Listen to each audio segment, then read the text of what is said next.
కాటుక నల్లని రాత్రి వేళ గురువుల ఆజ్ఞత గురుతుని రెంగితి ఉత్తర దిక్కున ఊరిని విడిచితి పల్లెలు పురములు పట్టణంబులు పేటలు దాటితి కోటలు దాటితి అడుగులు దాటితి మడుగులు దాటితి అన్నీ దాటితి బొటన వేలితో నెత్తురు పొంగగా పులుపుగా నుతుట విభూతి ధరించితి అభిషేకించిన ఆకాశానికి జ్యోతలు చెప్పుచు చెలగుచు మడి వస్త్రంబులు కట్టితి మండలమ్ముగా మాగిన పిమ్మట భైరవుడయ్యి శత్రువుని చంపగా చూచితి నెవ్వరు చూడని లింగం నిరుపద్రవమగు నిశ్చల లింగం ఆది తేజమగు ఐక్యలింగం పురాణప్రదమగు పవిత్రలింగం శివ.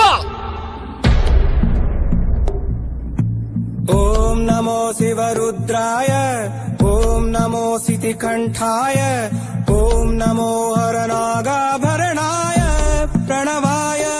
ఢమ ఢమ ఢమరుకనాదానందాయ ఓం నమో నిటలాక్షాయ ఓం నమో భస్మాంగాయ ఓం నమో హిమశైలావరణాయ ప్రమదాయ ధిమి ధిమి తాండవకే